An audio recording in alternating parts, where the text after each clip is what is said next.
Good morning, ladies and gentlemen. You may be seated. Good afternoon, rather.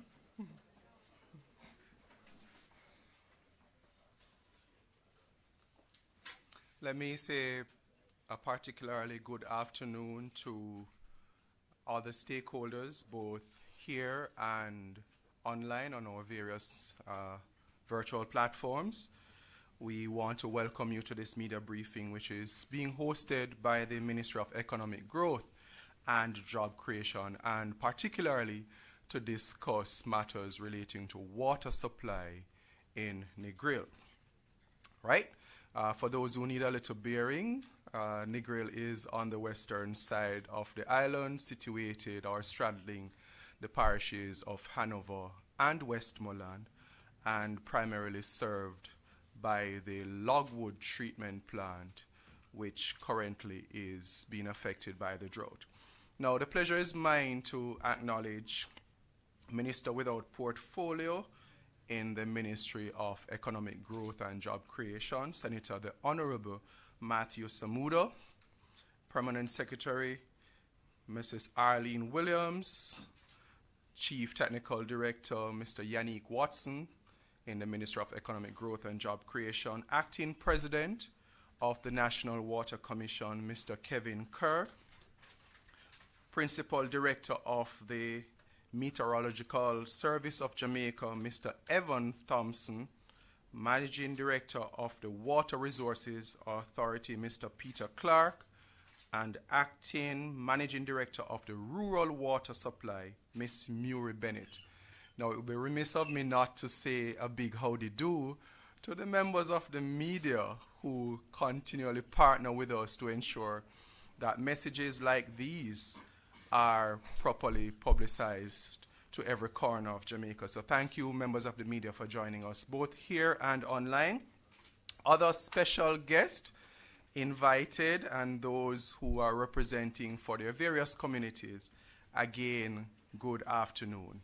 Now, as I said earlier, we will be discussing matters relating to the water supply in Negril. We do have several presentations to help you, but before I go into those, I know Senator the Honorable would like to give a few remarks, and so please make him welcome at this time.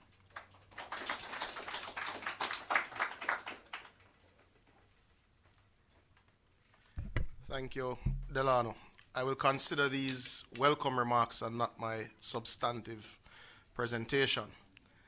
The government of Jamaica remains concerned about the impact, significant and extended impact, of the current drought on citizens in Western Jamaica. It is why over the past few weeks we have addressed this issue extensively. But as you will hear today, because the drought has not yet abated, and we are very clear that the impact has not yet been reduced, we're taking a particularly, I think, important approach of communicating with a fair degree of regularity with citizens, specifically in Hanover and Westmoreland, and with a particular focus on the Negril community, which has been disproportionately affected. I think it's important to note, on one hand, that the government has approached this matter with transparency and has made itself available for stakeholders with a fair degree of regularity. We have had both stakeholder meetings with several groups of interest, as well as done community tours and your typical traditional classroom meeting. We have also committed to continuing to go and meet with stakeholders to make sure that we troubleshoot sometimes what is very small problems, but that do have big impact, with a level of regularity. We have also outlined previously our significant investment in emergency trucking, which is being done through the National Water Commission, through members of Parliament, and through parish councils, with the councils in the affected areas. We have outlined before that each member of Parliament in Western Jamaica, by way of Hanover and Westmoreland, has $4 million at their disposal to direct trucking. We have also made available to citizens, to the parish councils, $7.5 million to Hanover and $5 million to Westmoreland as well. We would have made some $30 million available to the Water Commission at the end of February to facilitate trucking in Western Jamaica and, of course, the Brownstown area, which was also going through some particular challenges at that space. So the government has invested in easing the pressure on citizens. The government, through the Ministry of Health and NEPA and NWC, continues to monitor water quality standards to ensure that these emergency interventions also do not compromise public health. We are also actively working to get off the ground our broader tank program, which we expect to have a major impact in the household water resilience for citizens. That program is in procurement and we expect to make announcements about it soon. There are major infrastructure works which are required for this area. But I understand when citizens, when business people hear that they want access to water now. And we understand the frustration that that causes. It is why we're doing everything within our power to take several mitigating steps to ensure that we give optimum operational efficiency with the weak systems that we have now, while keeping you up to date with the varying project stages that we are in as it relates to getting to that level of water resilience that Western Jamaica craves and indeed deserves. With that, Delano, I'm going to ask Mr. Thompson, Mr. Evan Thompson from the Met Service, to come and give his update. But I'm going to just share before we get into that how we'll be approaching the discussion. As we would have done at PostCab, I believe, 2 weeks ago, we'll ask Mr. Thompson of the Met Service to join us, then Peter Clark of the WRA, and then, of course, Mr. Kevin Carr of the National Water Commission. I will then give my substantive presentation. And I just want to alert members of the media, though they were acknowledged before, that we will be available for questions after. You have senior members of the National Water Commission here, you have senior members of the Rural Water Limited, and you have the senior team from NEPA here as well. And of course, I'm supported by PS Arlene Williams and CTD Yannick Watson. Thank you.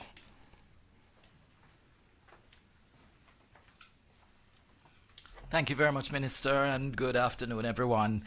I just wanted to start out by saying that the Meteorological Service is actually a branch of the Ministry of Economic Growth and Job Creation. We're not an agency or a department per se, but we are a branch of the ministry, so we operate as part of the ministry. So what I'm going to be giving you here is just an update on what has been happening. Much of the information you might be familiar with, but I'll still present it just so that you get to see an idea of what is happening with us. So the dry season, as we can see, I'm looking back all the way to October of 2023, where we had amounts of rainfall, just about 80% of normal rainfall. As we went into November and December, we saw some kind of reprieve. October is usually the month where we look for the greatest amount of rainfall, because that is our primary rainfall season. But as we went through November and December, we saw that things improved somewhat, and things were looking favorable for us going into the dry season that usually starts in December. But then there was a significant drop in January, and there we see where rainfall amounts were just maybe even less than 50% of what is normal for the island. Then going into February, we saw just over 50%, but still below 60% of normal rainfall. And March was seeing something very much close to that. We're still tallying the figures for March, but it's very close to what we experienced in February. Very little rainfall detected across the island.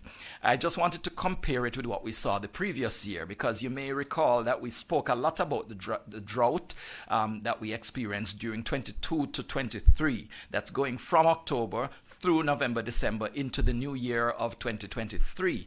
And we had what was probably the most significant drought in our history that was experienced at that time during the main part of the dry season that went through February and into March. There was a bit of rainfall in March that made things look a little better, but again, there was a dip as we went into April and May. before things really got better going into June. So here we see that at the end of February, all 13 parishes were receiving below normal rainfall. There were a number of parishes were experiencing drought conditions, and dryness and drought are not the same. I think I pointed that out in the recent press conference from after the cabinet meeting last time. But we are measuring based on how the rainfall compares to what is normal over a 2-month period. So that is what we are measuring when we talk about drought conditions. And we're using a particular index that is called the Standardized Precipitation Index. That it doesn't only look at a comparison, but it does some kind of normalization, and it calculates the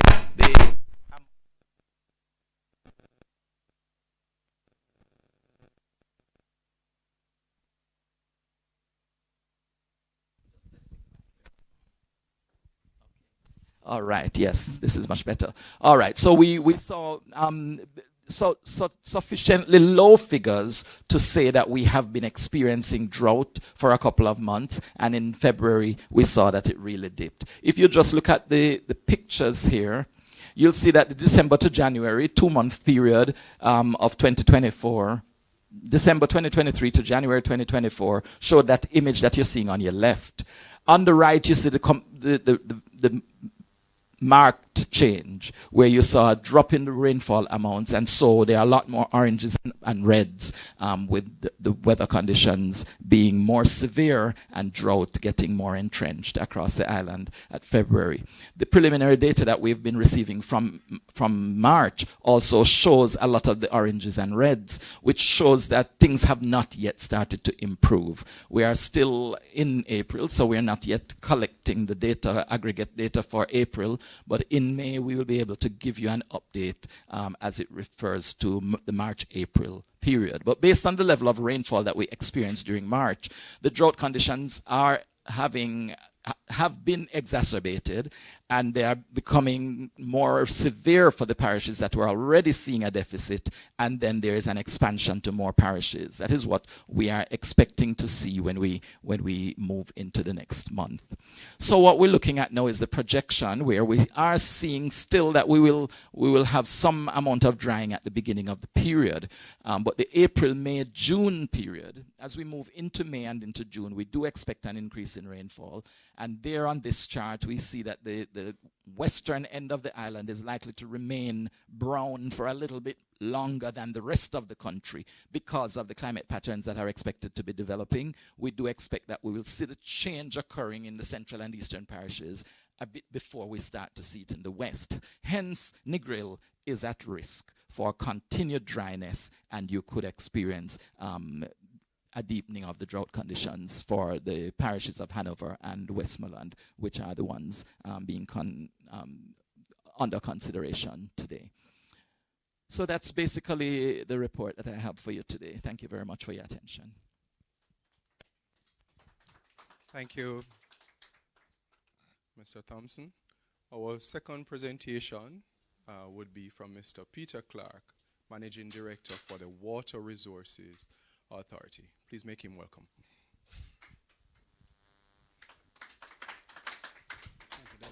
Thank you, Mr. Williams. Good morning, everyone. With regards to the Water Resources Authority, good afternoon, actually. With regards to the Water Resources Authority and the issues, as you may recall, when it comes to situations of drought, it becomes our challenge, as usual, is to continue to collect data. So notwithstanding the fact that it's not raining heavily or whatever, we are used to collecting high flows and so on, the low flows are also very important because they will help us in our future plans and everything like that. What we've done is we've divided Jamaica into 10 hydrologic basins, and Negril is on the western end of the island. So actually, Negril, being a coastal community, straddles two of our hydrologic basins, which would be the Great River and the Cabarita River basins. Normally, there is an issue with trans-basin transfer of water.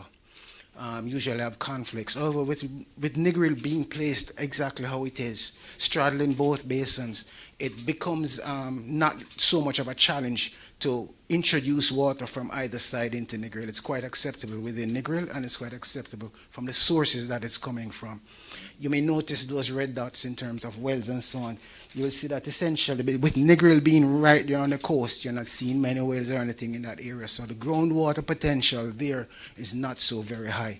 As a matter of fact, in the areas within the space where wells have been drilled, because of the closeness to the coastline and everything, you will get a water that's highly brackish. And as a result, then treating that and bringing that to a potable standard becomes an expensive challenge. And so you have to invest into reverse osmosis and so on. As we all know, Negril is served largely by the logwood treatment plant, and right now that is down to just about 40, it's less than 50%. So the output has dropped off significantly. We are monitoring rivers elsewhere also in the region. We are monitoring the Great River, which is a potential source to be used, and also we're monitoring the Roaring River. With regards to the Great River, and looking at what my colleague Evan Thompson just spoke about a while ago with regards to the drought and the dry period this year compared to last year and everything, what we can see is that for January 2024, the Great River was putting out 30.9 million gallons per day in January of 2024. All right, in January of 2023, it was 23.2 million gallons, and in 2022, 56.8. So even though last year, as Evan had said, was a very significant drought, this year is already presenting challenges. And for February, you can see that February, it dropped from, in 1 month, it dropped from 30.9 million gallons per day to 15.7. That's a half. That's a half of your amount of water that became available in February. All right, it hasn't rained. Well, Evan is waiting to collect the numbers for March, but I've spent a little bit of time down in the area, and I haven't seen that much rain on that side then in March. So, I don't know how significant that change is going to be, but we see that is happening. And also on the Roaring River side, again, Roaring River has fallen from 39.7 million gallons in January of this year to 24.3 million gallons per day in February of this year. So that obviously our rivers are responding to the rainfall or the lack thereof, and as the dry conditions continue, we can also anticipate that these will also become affected. It ties into all this data that we collect ties into what we put in our master plan, and the master plan is a planning tool that we all use. Met Service uses it, NEPA uses it, the developers use it, the National Water Commission certainly use it. So it is our task to continue to collect data becomes continues to be important. We recognize that there will be the need for trucking, and this is something that at this time we will have to we certainly do support, because the fact is that the water has to be transported. However, it can be transported where it is needed. Ministers alluded to the matter of the maintenance of high levels of sanitation and potability with all of this water, and so we do know that that attention is being made and being paid in that regard. And so, that is something that we, of course, support. We also support the rainwater harvesting. There's already a program within Rural Water Supply Limited for rainwater harvesting in schools and in some communities. This is something that, of course, they are not getting the rain there, but what it means is that when you do get it, you have to be in the position to collect, to store, and then to use in a safe manner. The other thing is the matter of the critical watersheds. And Negril, believe it or not, does fall in a critical watershed because it falls within the whole of that wetlands. There's an existing wetlands area. And the mangrove preservation is something that will help us. So we're now looking at we're not seeing this is not what we can do today or tomorrow. But this is something that we have to do so that we maintain our resilience going forward in the future. All right, so we have to maintain the environmental flow in our wetlands. And there is the Alwika project, which Minister and the Ministry of Economic Growth and Job Creation have been championing. And that project to re-wet the wetlands is pardon me, is ongoing. In terms of current developments, we have to recognize also that sometimes our solution, clearly the solution for Negril is not in Negril, because the water sources just are not right there. What it means is that we have to depend and promote a ripple effect. So what it means is that for Negril to get water, and if Logwood is down, then water has to come from somewhere. We see what we can bring from Roaring River, for instance, and we see what we can bring from Great River. But then to bring from Great River into Negril means that we'll have to deprive Montego Bay a little bit, which means that we'll have to go back to Martha Brae to support Montego Bay some more, which means we'll have to go to the other Roaring River to support the Martha Brae some more, and go to the White River to support that some more, and eventually even going as far to look to the point where the Jordan Run wells that we're now examining in St. Mary, they become integral in the overall solution of things, or in the overall response to these things. And so that is a part of what we have to look at. The fact is, when we do have it, we have to reclaim, we have to reuse, we have to restrict, we have to reduce, we have to reserve, and when necessary, we have to redirect. Thank you so much.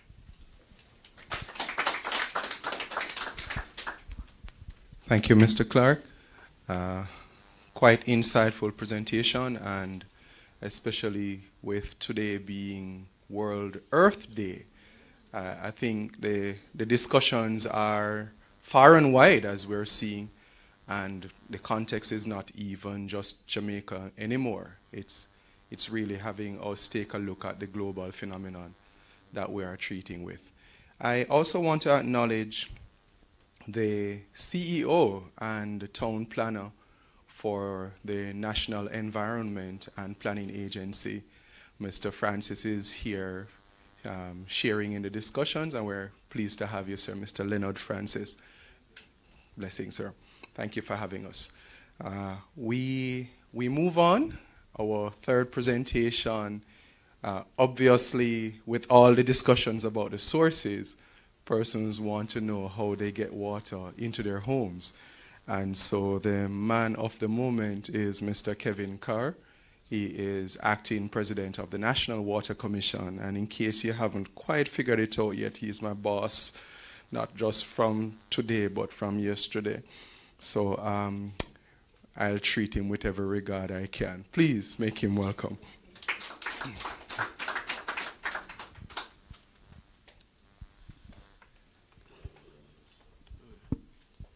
Thank you, Delana. Good afternoon to our viewers, our customers, employees, PS, CTD, Minister, Evan, Peter, my new NEPA colleague who will be a key partner for the NWC going forward. We have an upcoming engagement to see how we chart our new relationship. So we at the NWC, we have listened to the residents of Hanover and Westmoreland that are supplied from the Logwood Water Treatment Plant, and we are here today to provide our updates on our actions that we have taken since January to present. We will also update you on our medium-term and our long-term plans to improve water supply in that area, along with the northwestern section of Jamaica, and the activities that we will continue to pursue following my two colleagues' presentation earlier, would have set the pitch to why is it that NWC need to carry out these activities, and the support that we will need from you, our customers, and the citizens of Hanover and Westmoreland. So our presentation to you today will be in 4 segments. First, we look at weather ramification in the area. We will look at the potable supply zone in the area. We look at the implications to the NWC and the next steps for you, our customers and citizens. First, in addition to what the Met Office would have shared earlier, it shows that for the next 2 months, the eastern parishes will receive above normal rainfall, and it means that for those who are seeing the map on the screen. The yellow-brownish area suggests that Hanover and Westmoreland will continue to have minimum to below normal rainfall, and we will share in subsequent slide the activities that we're going to carry out to mitigate the disruption in service. So I'll briefly share how the water is distributed along the North Coast. So this map demonstrates water coming from Martha Brae from the east to a central point in Montego Bay, which meets water coming from Great River.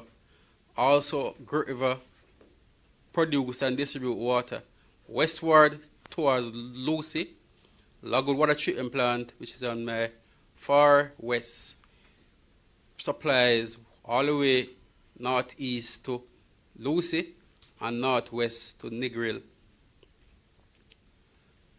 So I'll share some gap analysis of the current situation. In periods of good, where the rain falls, Lagwood produce 6 to 6.5 million gallons per day. During that period, there's no deficit. Currently, in this dry period, we're down by 45%, and which means there's a current deficit of 4 million gallons per day. We will share also how we intend to cover that deficit. Our plans for 2030 shows that with the increased demand for housing developments that are upcoming, there will be a deficit of 12 million. And I will share the activities that will minimize that deficit by 2030. This photo here, it shows the Fish River. So the current status, it is dry. No water is coming from the Fish River at this moment. So currently, the Orange River Blue Hole, which is now the main source of water for the water treatment plant at Lagwood, is now at 45%. This 45% means that we cannot operate the plant 24 hours per day. So water is periodically produced, and the facility is shut down to build storage at the Blue Hole.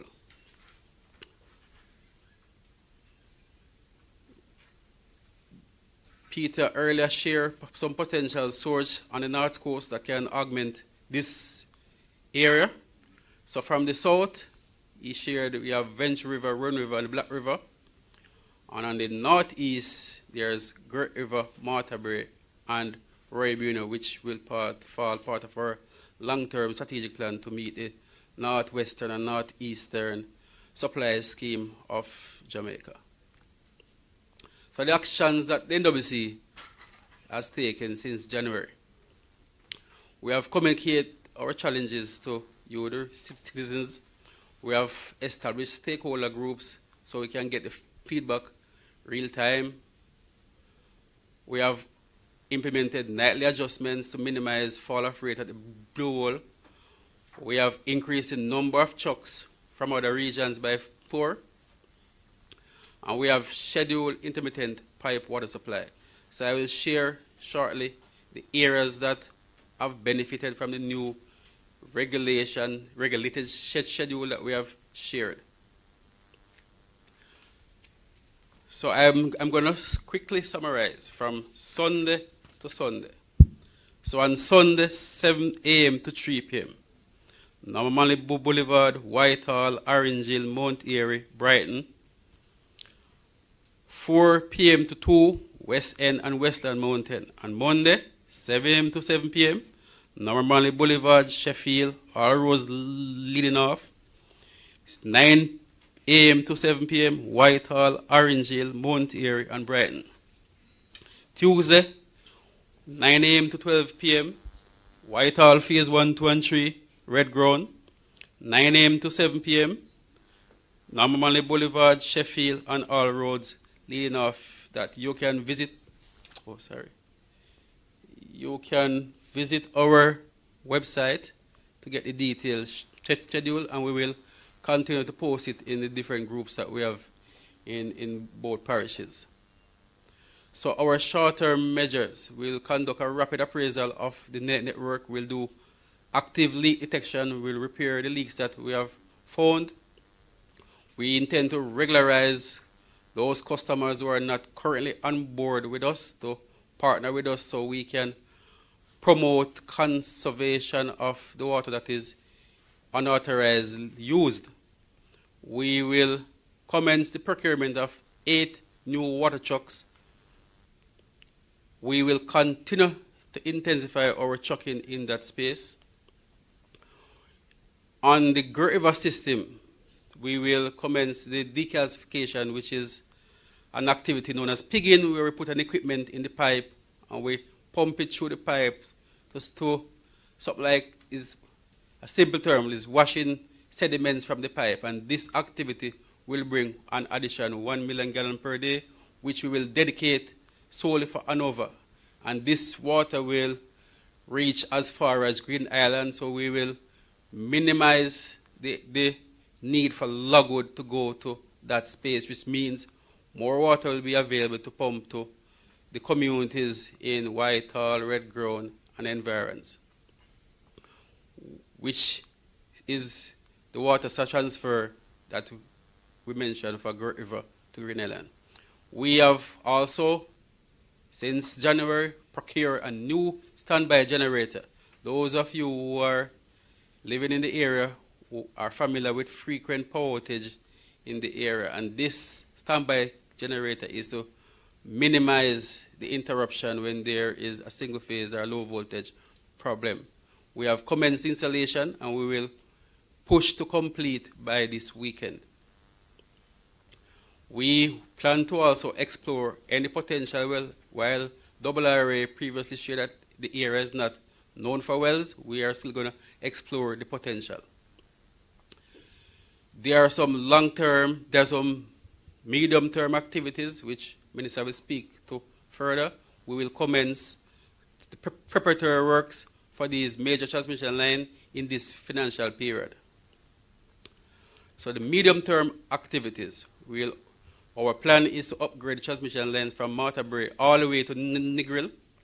We will expand capacity at Great River and Marthabury to meet the deficit in dry period and the upcoming demands. We will also, through our research unit, explore the potential of desalination in that space. Our long-term measures to address the deficit in Negril, we spoke about it decades ago, which is the construct a new water treatment plant in Roan River, Westmoreland. Financial means would have prevented this from happening. We would have commenced some activities which was at the time to extend the transmission line from Great River to Lucy. We are already advanced in our procurement activity to conduct a island-wide non-revenue water reduction project. This means we will address the efficiencies of the NWC to minimize leaks. So in period of drought, we have additional capacity to meet your needs.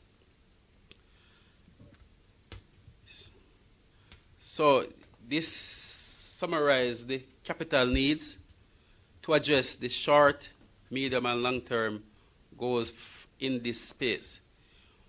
As you can see, it's a lot of money. And while the NWC would have presented 2 successive financial periods that we have made a profit, that profit is not enough to address this long-term activity in this space. And we are pursuing public-private partnership financial means to achieve these projects. And it is not an activity that will take 1 year or 2 years. That's why it's scheduled in the short, medium, and long term. And the next steps for you, our customers, consumers, and citizens, we will continue to have regular communication with you.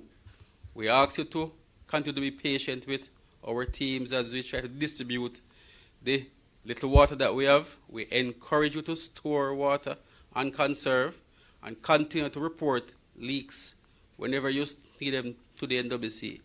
And finally, there's a famous Jamaican saying that water more than flour, and it means that time is hard.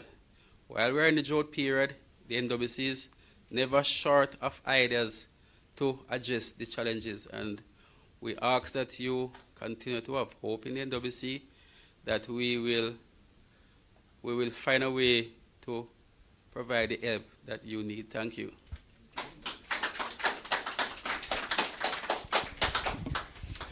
Thank you, Mr. Kerr. I just want to highlight a couple of things he said in terms of the short-term measures. I know he already highlighted that close to 500,000 gallons of water has already been trucked. Just want to reiterate that that activity will continue. Am I right, Mr. Carr? So trucking will continue as part of the short-term measures, as well as the various other methods to deliver water to customers within the two parishes adjoining to Negril, so to speak. He spoke also about the identifying of sources, and I think, Mr. Clark, the community is already quite active in helping us to look. So a comment on PBCJ, person shared that there are rivers, particularly in one place called Pipe Hole in Georgia. I think that's heading to Jericho area. And copper in Mount Peace are two possible sources that you can take a look at. All right. So now at this time, we will invite Minister Samuda to come and to make his next statements. Please make him welcome. Thank you, Delano, and thank you, colleagues, and thank you to all the members of the media who have joined us either in person or online. And thank you to the technical teams from the full water sector, ably managed by the team here at MEGJC. We understand the frustrations. We understand that what the business sector in Western Jamaica, what citizens, what those who run community centers and places of worship would like to hear is how we will increase their water supply now. What we have to acknowledge is the climatic realities which were shared by Mr. Thompson. Their impact, or rather the impact of these climatic realities as shared by Mr. Clark from the WRA, and of course the utility realities shared by Mr. Carr. We're not going to sit back and allow the impact of these climatic realities to put our citizens under undue stress. I did reiterate earlier in my opening that we had already allocated significant sums for trucking. I would like to state that there are two other steps that the Prime Minister has directed as at this morning. The first, in a meeting with myself and Minister Favour Williams, he asked that in a partnership with ourselves and the Ministry of Education, that an immediate assessment led by Rural Water is to be done for all public schools in Hanover and Westmoreland with a move to increase water storage over the next 4 to 6 weeks. As you would have seen, the projections for increased rainfall do not paint the picture we would like. As such, we will be intervening to ensure that all of our schools have adequate storage. I've also had discussions with Mr. Kevin Carr about increasing the monitoring and rate of trucking to our educational institutions. We don't intend to allow for any learning loss with any of our schools. Now, our regional manager has done a good job in communicating with the regional directors of the Ministry of Education and indeed all of our schools. We will be moving to set up a troubleshooting network by way of a WhatsApp group and an email line dedicated to schools to ensure that they are not disrupted. Schools are paramount, and we do not intend to cause any learning loss. So that's step one. Step two, there is concern within the hotel sector as you lead up to Memorial Weekend in May. That is a secondary peak period for hotel stays, which you do go through the lull post the winter season. I want to assure the hotel sector that I would have met with Mr. Carr earlier this morning, and there is a safety net that will be put in place to ensure that hotels from Western St. James all the way into Western Westmoreland at the tip of the West End will be protected and their business will not be disrupted. The third issue The issues that I hear from the average consumer, the average citizen there, the first one, 2.5 months ago, would have been a rate of communication, that they weren't a part of a stakeholder group, so they didn't necessarily know what was happening. Not all are tech savvy and have their email addresses or getting the text messages, so not everyone was fully connected. The Water Commission, and indeed the Ministry, has made an effort, has redoubled its effort rather, to communicate with citizens. I think you'd see the notices published in the Gleaner and the Observer on a regular basis. You'd see our social media communicating. And I know that our regional management team is in contact with virtually all of the CDC groups in parish. That's not sufficient. Later this week I will visit myself and we will meet with several community leaders to look at how we communicate so that persons are able to plan at the community level. So that's an issue that we believe is on path to be resolved. The other chronic issue that we've heard was the concerns in disruptions brought about by energy breaks, either because of JPS servicing a network where there wasn't necessarily integration in planning on the JPS perspective with NWC. So NWC may have a scheduled supply, but JPS has scheduled works to take place on their power supply at the time where we need to pump water. I've met with Minister Vaz, and we will be convening a discussion between the NWC and JPS to ensure that works where possible, not always possible, where maintenance works in these areas that are disproportionately affected by water supply, that we coordinate. We've gone a step further. You'd have heard the procurement update from Acting President Carr on the generator that is going to the Logwood facility. We're also taking a look at our critical pumping facilities in the West to make sure that they are taken care of with further budget allocations where needed for generators. But I want to also assure residents, we're monitoring this issue of trucking very, very carefully, very closely rather. Allegations of spurious interventions. We've asked the police to take a look at those allegations. If anyone is tampering with the Water Commission network, we're asking you to report it to the police or to report it to the Office of the President or to myself. We have no evidence of it, but the accusations continue, and we want to assure citizens that if they report it, we will investigate and we will punish anyone who is caught in that regard. I also want to assure residents that we are clear that trucking is not the only or the best option, but it is the option we have for emergency response right now. It is why we are also ensuring that additional trucking will be made available to the citizens going into the end of May, where an assessment will be done. If hopefully Evan and team have done the rain dance and we've gotten the rain that we're praying for May, we can step back. If not, we will again make additional allocations. We're clear that this is having a debilitating impact, and we are also working around the clock to ensure that persons get the emergency response. Now, what always happens when you say, every year we're having this discussion, well, the capital projects just presented by Acting President Carr are how we ensure that in a few years we don't have this discussion every year you have a drought. There is a $209 million capital plan for the North Coast. That will take several years. But I want to assure residents that 2 elements of that plan are already down the wicket in particular phases in the project development phase. The first is the replacement of the pipelines from Martha Brae into St. James, and Peter would have explained the interlinkage with all the rivers in terms of ensuring that where sources are, you connect where people are, as well as the line pretty much from Rossies into Negril. We expect this pipeline replacement work to start this calendar year. We will invest some $70 million in these pipelines to replace these.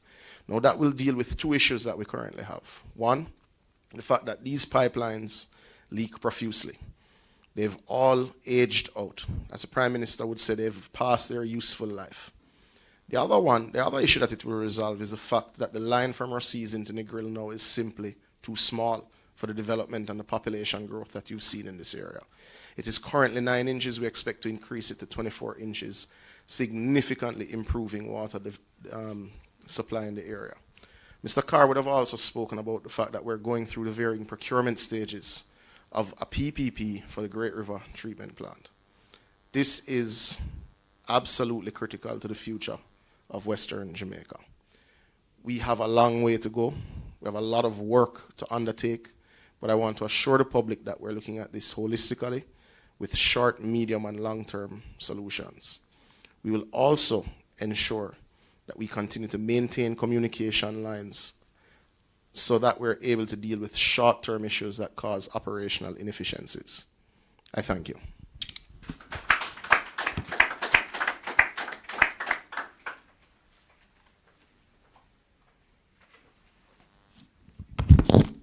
Thank you, Minister, for your kind words and updates, sir.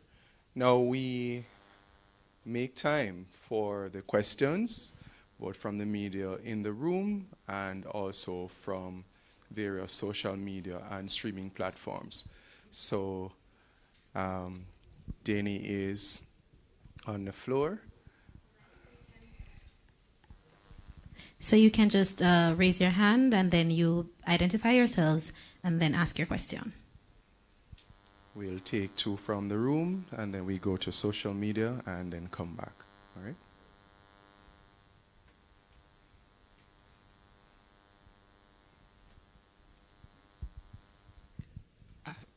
Afternoon, Mahiri Stewart from Nationwide News here. Stand.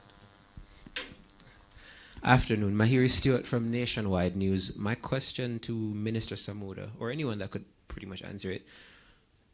I was asking a question about desperation in this period. We understand there was an incident in which a tank was stolen from, I believe it was Negril Primary. I want to know if, similar to what we were speaking about earlier with the water tampering, where trucking is concerned, is there also a heightened concern about more instances of tank stealing as we go through this drought period? Stealing is not an act of desperation. The act to remove the water tank from that school in Negril was an act of sheer vulgar criminality. And we should commend the members of the law enforcement agencies who are investigating this, because we expect them to have a breakthrough, hopefully, or rather we hope they'll have a breakthrough soon. But I also want to commend the members of varying groups in society who would have stepped up to provide the tanks, even though the government had committed so to do before we could blink. Several members of the community replaced those tanks. Let's not confuse this. There is disruption because of climatic factors to water supply in Western Jamaica. There is no reason for the theft of anyone's tank, either from a commercial facility, a government facility, or households. It is a depraved act. It's the first time I've seen such an act. We don't expect, and we certainly hope there'll be no recurrence. As it relates to trucking, the government manages its water sector through what's called the Integrated Water Resource Management Council. That council has a subcommittee, which is a drought management committee. That drought management committee benefits from support from NEPA, from the Ministry of Health, and of course from the JDF and the JCF. So we monitor stressors on communities from time to time, and if there is a reason, we're not at that point, but if there is a reason where there could be community disorder, the JCF and JDF provide support for the NWC workers to carry out their mandate. All right, so we have a question here from the JS page, I believe, on YouTube, from Rob Graves. Why is the Cabarita River not being used as a source?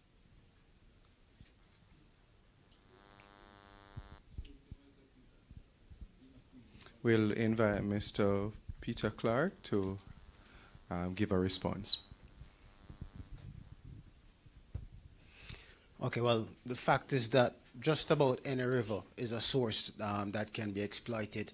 The particular situation with the Cabarita River is that it has it is high in the nutrients that can be deleterious to us, and so it is very expensive to keep it clean. But the technology is there. It will take some amount of capital outlay if it is to be looked at. The fact is that at the end of the day, the water producing companies like the National Water Commission spend a lot of money in terms of making the water potable. And those chemicals and everything is a big expense for them. If they can go to another source like Roaring River, for instance, and from that source also produce the water of a high quality and then transport it, it is something that is an option that they would also be looking at. But the fact is that, yes, any source, any water source, essentially, even the seawater, we all know that, is a source that can be exploited. If not just, it takes more than a will. It also takes, financial commitment and the outlays and all of that. So at the end of the day, an entity like the National Water Commission will weigh the pros and cons between spending the money to deliver a reliable, potable source, or should they put the money into another source where, they will have other challenges, and that is essentially. I don't know if the Water Commission have any particular comments on that, but from the water resources point of view, that's what we would have to say. Okay, thank you, Mr. Clark. I see the NWC team sharing that they share that point of view in terms of water availability more readily from the Roaring River, and also in terms of the quality and work that it would take to treat and extend network to get it to the places that are of concern. I do have one comment from the Facebook page, and it says just asking the NWC to respond. It says the scheduled water supply from the NWC is sometimes intermittent and doesn't always match the time frames. So if you can provide some feedback as to why that is so, because sometimes there is no water during the scheduled times.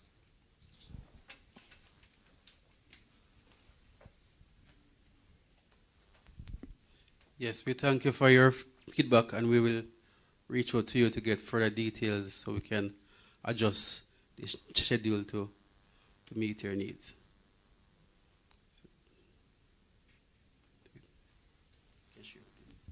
Okay, thanks.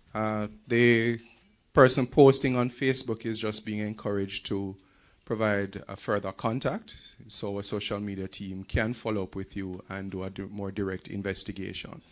Are there any other questions from the floor? Okay. There is one other update I want to share, if you'll permit me.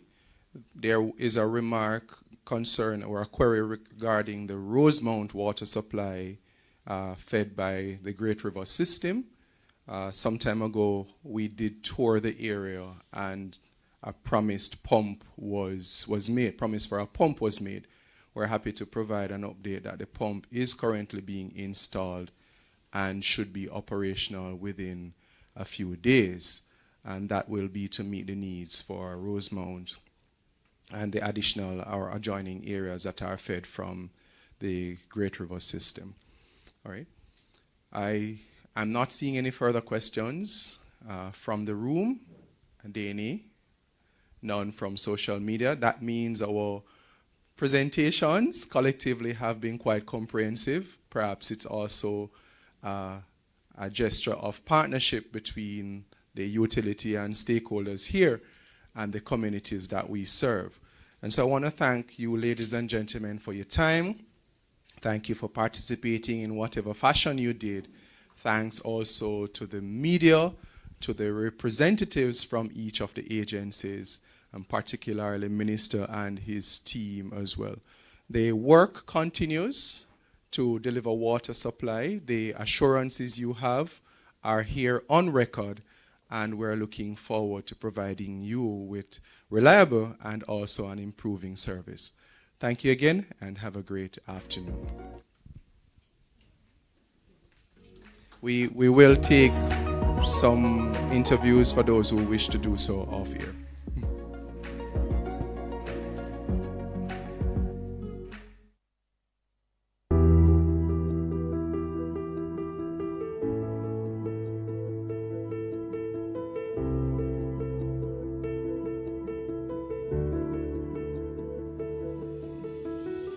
In the heart of the Caribbean, where the sun kisses the shores lies a compelling tale of Jamaica's relentless pursuit of life-sustaining water. Water, the essence of life, a critical substance for human existence on Earth. It's a lifeline that weaves through the health, well-being, and prosperity of our citizens. But a significant challenge has historically impacted the lives of our people: limited access to potable water. What factors contribute to the persistence of this issue, and what strides has Jamaica made in its quest to overcome this challenge? Join us in this thrilling voyage as we explore the ripples of change that aim to quench the thirst of a nation. Welcome to Ripple, Jamaica's journey to enhancing access to potable water. Our exploration begins by unraveling the challenges that have shaped Jamaica's relationship with potable water. The resources of Jamaica at this time are adequate for our resources. The challenge is where the distribution comes in, where the majority of water resources available are on the north coast, while the majority of population and people who are in demand for the water is on the south coast. So the distribution of that water is one of the issues that we face, and also keeping in mind that the impacts of climate change will impact the water resources with less rainfall and higher temperatures, which will lead to lower water availability in the long term. If you're looking for potable water, then you'd want water that is of good quality initially. So if water is contaminated by, for example, caustic, then that water would not be available for domestic water usage without significant treatment. Ditto for nitrate contamination, etc. So when water is contaminated and the quality declines, then that would require a much greater investment to purify the water to the given quality, which many times Jamaica may not have the technology or the finances to do. So any decline of water quality will lead to a decline of that water availability for potable usage and other usages. These factors have evidently played a major role in depriving many of our citizens access to safe and convenient water. Many communities are forced to seek alternative sources that may have limitations in both quality and quantity. Picture this: families depending on untreated water, a stark contrast to what should be a basic human right. But amidst these challenges emerges hope. The Jamaican government, steadfast in resolving this issue, has embarked on a transformative journey. Major steps have been taken to expand and improve the potable water supply network throughout the island. We have been turning on the pipelines, I've said, in communities all across Jamaica, and there is no more fulfilling feeling than seeing the faces of citizens when these projects are complete. I have directed the NWC to pursue 45 small projects to install new systems or incorporate existing small local systems to extend coverage to communities which are presently inadequately served. It is expected that the associated expenditure of $200 million will have an impact on the lives and well-being of close to 40,000 persons. The government of Jamaica, through agencies like the National Water Commission, is indeed making waves in increasing access to potable water. So our mandate is to provide easy access to as many Jamaicans as possible to potable water as well as wastewater services. By that, it simply means we have to move our current coverage from just about 70% in terms of potable water supply to 85% by 2030, which is in keeping with Vision 2030, which is what the government sets out. In terms of how that is operationalized, we conduct both large-scale projects as well as what we call small parish projects. So within each parish, there is an allocation of approximately $20 million that the parish managers use to undertake projects that will improve the lives of citizens, extending water supply, whether for 1 or 2 kilometers, sometimes a little more, installing pumping systems, rehabilitating sources, and so on. Large-scale projects border in the range annually of between $4 to $6 billion. And these now, for instance, by the Spanish Town Road project, which recently, just about a year ago, was completed. 6 miles of pipeline from what is called 6 miles to just about the borders of North Street in Kingston. Other projects over the last few years would mean, for instance, the extension of the NWC transmission main from Luana in St. Elizabeth out to Middle Quarters. This was over 4 kilometers of pipeline. The project itself was completed in July of 2022, and it was at a cost of approximately 113 million.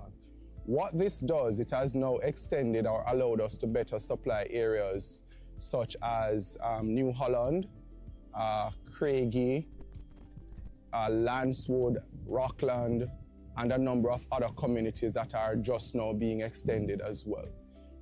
This is reflected in our overall approach right across the island. The South Coast Highway, which is being constructed, involves the installation of new water supply mains all the way from East Kingston, Bull Bay area, through St. Thomas into Port Antonio. It is evident that the ripples of change are continuously being extended to more communities as we work hand in hand to resolve this issue. But it doesn't stop there. Major progress has been made to increase access to potable water in our schools. One such school is Merlin Otti High, where waves of joy and excitement were felt at the commissioning ceremony on January 31, 2024. The team at the National Water Commission and Rural Water, and indeed the Ministry of Economic Growth and Job Creation, led by the Most Honorable Prime Minister, has set out to achieve universal access to potable water and sanitation by 2030. And we are determined that we will achieve that. Potable water is the basic. It is why when the Prime Minister heard of the issues here at the storied high school of Merlin Otti High, a legend in Jamaica, rightfully honored with the naming of this high school, he insisted that this work be done. In the community of Pondside, the National Water Commission has invested some $600 million. That is the cost of bringing you potable water. I think there is no word in the dictionary at this point that can express how I feel. Related or excitement, they sound too minor. It has been a challenge for us and for the students, because I cannot even whisper it because of social media, to say we have been using the tanks, we have been purchasing water, and there are times when we are expecting the water to be delivered and they have challenges getting the water here. And I'm so excited, the students are excited, the teachers are excited. It has been over 3 decades, right? So it took time, it took some time, but it is the right time. So for me, to know that we're getting back water over 30 years now, I'm so happy because it has been so difficult for us to get water in the bathroom, especially at the fountains, to get water to drink. And I'm so happy for knowing that Merlin Otti is getting back water. I feel really excited. I am just overjoyed to know that we finally have running water in our bathrooms and stuff like that, because normally, you know, we have to lift the bucket to like flush the toilets and stuff like that. Sometimes the water, we see the water truck coming in and stuff like that. So I feel really good and really happy that we're getting the water now after 30 years. Well, 30 and over years we're getting water now. So I really feel happy. Even though, yes, they provide water for us, but that's, you know, because sometimes an accident can happen in the bathroom when the water is on the ground and we don't know, right? And sometimes when water gone and none is at the canteen, we were worried because, you know, they need water to help them in the canteen. So I'm really happy and delighted that water is here. As we navigate the journey of development, Jamaica's commitment to securing a future enriched by the life-giving flow of water is not just a testament to our resilience, but a source of collective pride. The ripples of change steered by the Ministry of Economic Growth and Job Creation and its dedicated agencies echoing the transformed lives and flourishing communities across our island. Our achievements are not just bricks and pipelines, but a promise kept, a promise to safeguard the health, prosperity, and joy of our citizens. As the future unfolds, consider the pivotal role of each citizen. Just as water sustains us, we too must sustain and protect our water sources. By conserving water and responsibly managing waste, we contribute to sustainability, a shared commitment to safeguarding this vital resource. Amidst the pride in our achievements, Jamaica's relentless pursuit for enhanced access to potable water continues. The ripple extends its reach, touching more lives, more communities, and heralding a future where no one is left behind.